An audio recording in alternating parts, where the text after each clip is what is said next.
If you're totally new to reading the Bible and you just want some guidance, some help along the way, stay tuned because I'm going to be sharing 10 tips to help you get started. But before we get there, my name is Lauren. I am a spiritual growth coach for Christian women. I also went to college, got my degree in practical ministries where I studied the Bible, and I want to help you along your journey. So let's get into it. Tip number 1 is to pray before you read the Bible. Now, this one can seem pretty obvious, but I do want to emphasize its importance. The Holy Spirit works with us as we read the Bible and illuminates the word to us, meaning it helps bring understanding to what we are actually reading. And so we want to invite the Holy Spirit into that moment so that when we read the Bible, we're not reading it, in vain or futilely, but we want to truly receive what the Holy Spirit has for us that day. So make sure you take the moment. And also, I would say prayer also kind of centers you in a way, right? Like it kind of gets you focused and also gives you that sense of reverence before you read the Word of God, right? Tip number 2 is to use a study Bible, commentary, or online resources. So my Bible, super awesome. I love it. It's a study Bible. So that means that when I read the Bible, maybe you can see here, but underneath, here's the scripture, and then underneath, there is commentary. So it kind of will explain what's going on, especially if there are historical context pieces that I just would not know if it wasn't explaining it right there for me. So having some sort of resource alongside your Bible can be very helpful. It's not always necessary, and I think especially when you're reading the New Testament, it's so good to read it on its own.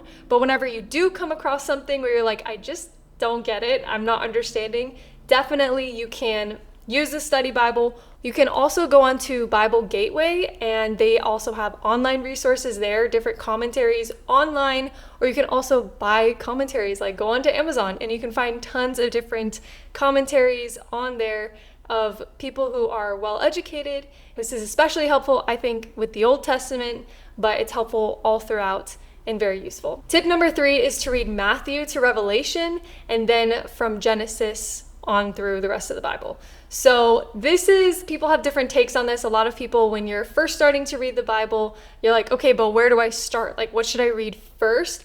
A lot of people recommend the book of John, which I totally agree. If you are completely new to the faith, I definitely think the book of John is perfect. It's the perfect gospel for you. But if you're looking to actually study the Bible and read the whole Bible for itself, like you have read the Bible for yourself, then I definitely think starting in Matthew, going all the way to Revelation, then Genesis, all the way to Malachi, and then read the New Testament again, right? We're just going to be reading the whole Bible for the rest of our lives. I definitely think that you should do it this way. This is just my recommendation. Other people may recommend different things, but this is what I would do. Tip number 4 is to read 1 chapter a day. Definitely read more if you have the time, but at least get in a chapter a day. It's one thing, you can go on the Bible app and you can read the verse of the day. I think that's great, but when we're talking about going and actually studying the Bible, you want to at least be reading a chapter a day, if not more. And I think in the Old Testament, it's more helpful to read multiple chapters just because there's more storylines going on in the Old Testament. But regardless of what you're reading, right, like get that chapter in a day. Tip number 5 is to take notes and use a journal. So you definitely want to be taking notes along the way. That way you can retain what it is that you're reading and what it is that you're learning and work on actively practicing and applying the Word of God to your life. And then you can also be writing down your observations and writing down any questions that you have, taking those questions to a spiritual leader, all those types of things. Tip number 6 is to share what you learn with others. So something that my husband and I do is we text each other when we read the Bible for the day. We'll type in the chapter that we read that day, and then we'll kind of write maybe a summary or, what stuck out to us, and then how we will apply that chapter from the day. So definitely I think it's helpful to share what you learn with others. That way, again, it's just reinforcing how to actively apply the Word of God to your life. And it can also be a sense of accountability, right? So if I'm not sending my husband, what I'm reading for the day, he'll definitely notice, right? So there's some sort of accountability aspect to that too, if you want to do it that way. Tip number 7 is to be mindful of the literary and historical context. So just kind of a bird's eye view of what that means. Literary context is like, what type of literature is this? So books like Genesis, Exodus, those are going to be more historical type of books, right? Recounting the history of the Israelites. The Psalms is going to be more of a poetry. It's a song in itself, right? So it's a little bit more of a poem. There's also wisdom literature is what we call it. So that's Proverbs and Ecclesiastes, which are kind of like these proverbial sayings. And then there's also letters, right? So the letters of Paul, like Romans, 1st and 2nd Corinthians, and all of those things.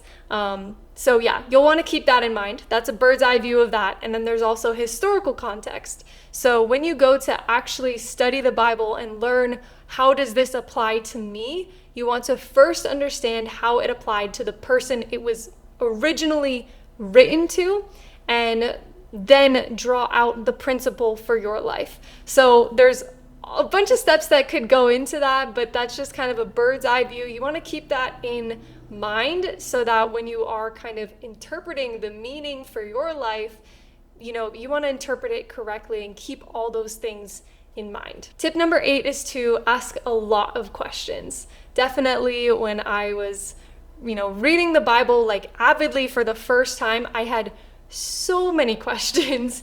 And so ask those questions. Don't shy away from them, especially if something is keeping you stuck. Like if there's some aspect of God or some aspect of the scripture that is keeping you stuck, wrestle with that. This is something that I do with my clients in coaching.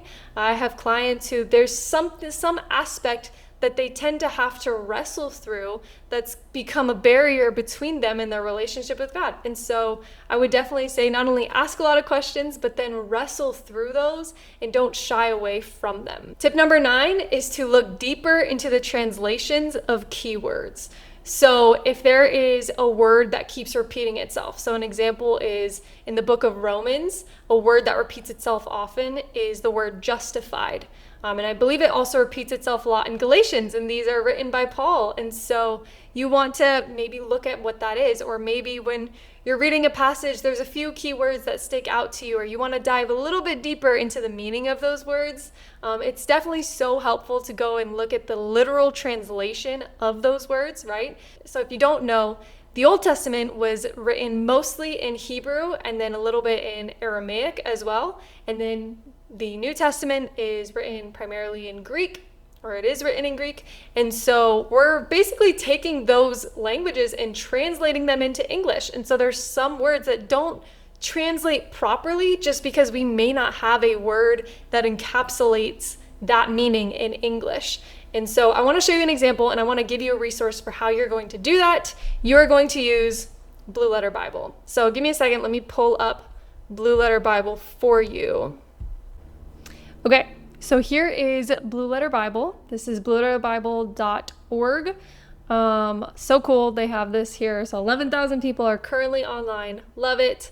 So you're going to go here. And I like to use NIV. That's just my preference. So you can put in whatever translation your church tends to use or whatever the case. And I want to show you an example of how you might look at this. So here's an example. The word love, right? In the English language, we can say, I love pizza, right? And then we can also say, I love, Kevin, right? I love my husband. So those are two completely different things. I love pizza, totally different the way that I love my husband. And so in the same way, when we look at the word love, there are different meanings for the word. So here it'll show you like different cases where the word love is used, which it'll show you all the verses where the word love is used, which is 574 times, which is awesome. So it's all throughout the Bible. So it'll show you that. It'll do a word search. And then you can also look at dictionaries. So there are different resources connected here, and it's awesome. And then here, so like this one looks good, right? It's giving us different types of love. So we can go and we can click on one of them. It'll give us that definition, where it's used in the Bible, this version of the word love, right? Brotherly kindness. And that's going to be different than, let me go back here. There we go. That's going to be different than this love, right? Love of money. And where that's used, right? This is used in 1 Timothy. So it's going to show you those different use cases and the actual meaning of the verse that you're looking at, which I think is just incredible. So you can play around with this. This isn't like a Blue Letter Bible tutorial, but I just wanted to note that for you so you know that it's there for you. Now, tip number 10 is to look for Jesus in every passage. The whole Bible is the story of how God is redeeming us humans. And so even throughout the Old Testament, there are tons of prophecies that point to Jesus. There are Psalms that point to Jesus.